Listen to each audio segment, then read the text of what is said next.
방출 이후의 마운드, 김도규 사례로 보는 재기의 조건. 들어가며 재기의 경로로서 독립리그의 의미. 프로야구에서 방출은 단순한 계약 종료가 아니다. 선수에게는 커리어의 단절처럼 느껴지고 외부에서는 종종 그렇게 읽힌다. 그러나 방출 이후의 커리어가 어떻게 전개되느냐는 야구 인력 생태계 전체를 이해하는 데 중요한 단서를 제공한다. 김도규의 사례는 이 맥락에서 여러 층위의 질문을 던진다. 한때 팀 불펜의 미래로 주목받았던 선수가 징계와 부진을 거쳐 방출됐고 신생팀 트라이아웃을 통해 다시 마운드에 섰다. 이 경로가 단순한 개인사에 그치는 것인지 아니면 KBO 생태계에서 선수 자원이 순환하는 방식에 대한 더 넓은 이야기를 담고 있는지를 살펴볼 필요가 있다. 2022년의 의미, 커리어 하이가 말하는 것. 55경기 등판의 에라 3.71. 2022년 김도규의 성적은 KBO 불펜 투수로서 충분히 경쟁력 있는 수치다. 특히 팔꿈치 뼈 조각을 안고 투구를 이어갔다는 맥락을 고려하면 이 숫자의 의미는 더 복잡해진다. 부상을 참으면서 시즌을 소화하는 선택은 선수 개인의 의지와 팀의 필요가 결합된 결과다. 단기적으로는 팀에 기여할 수 있지만 장기적으로는 부상을 악화시켜 이후 시즌에 더 큰 대가를 치를 수 있다. 2022년 이후 김도규의 성장이 정체된 것이 이 부상에 지연된 효과와 무관하지 않을 가능성이 있다. KBO에서 이런 패턴은 드물지 않다. 특히 불펜 투수는 선발보다 등판 횟수가 많고 준비 과정에서 반복적인 물리적 부하를 받기 때문에 팔꿈치와 어깨 부상이 축적되는 속도가 빠르다. 뼈조각 수술을 미루고 시즌을 버텨낸 사례들 중 이후에 온전한 구위를 되찾지 못한 경우도 상당수 존재한다. 이 관점에서 보면 김도규의 2022년 이후 정재는 재능의 한계가 아니라 신체적 손상의 누적으로 읽힐 여지가 있다. 징계의 파급, 70경기 출장 정지가 투수에게 미치는 영향. 음주운전 징계로 인한 70경기 출장 정지는 성적 외적인 문제지만 투수의 경기력에 직접적인 영향을 미친다. 야구에서 투수의 신체 컨디션은 지속적인 투구와 훈련의 연속성 위에서 유지된다. 70경기라는 긴 공백은 단순한 휴식이 아니라 투구 메커니즘의 리듬이 끊기는 것을 의미한다. 실전 등판 감각은 훈련으로 대체될 수 없는 부분이 있고 공백이 길수록 복귀 이후 적응에 더 많은 시간이 필요하다. 이 문제는 KBO에서 징계를 받은 투수들의 복귀 사례에서 반복적으로 관찰됐다. 징계 기간 동안 컨디션을 유지하는 것이 어렵고 복귀 후 실전 감각을 되찾는데 예상보다 오랜 시간이 걸리는 경우가 많았다. 이 군에서의 에라 18.90은 이 적응 실패의 수치적 반영으로 볼 수 있다.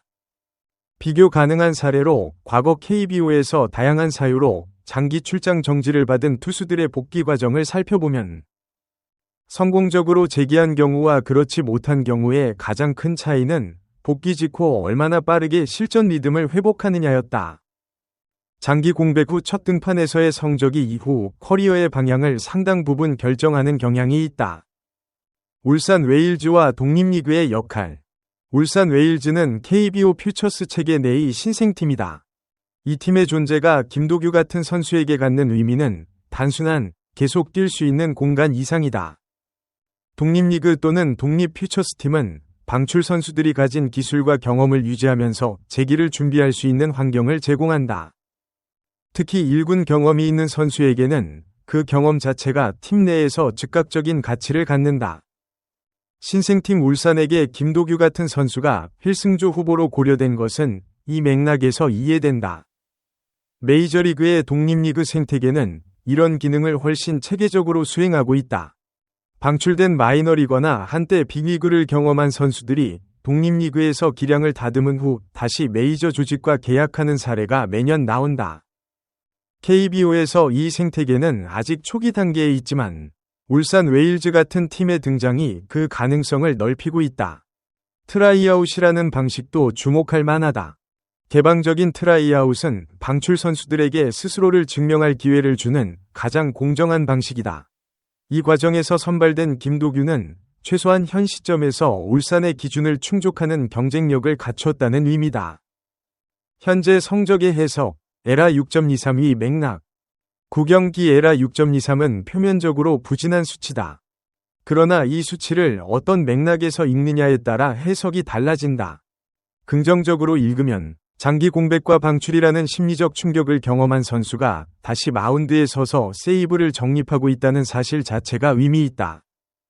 두 개의 세이브는 팀이 그에게 중요한 상황을 맡기고 있다는 신호다. 신중하게 읽으면 11피안타와 5삼진의 불균형이 눈에 띈다. 전성기 시절 45삼진을 뽑아냈던 투수가 현재 이닝당 삼진 비율이 현저히 낮다는 것은 구위 저하를 시사한다.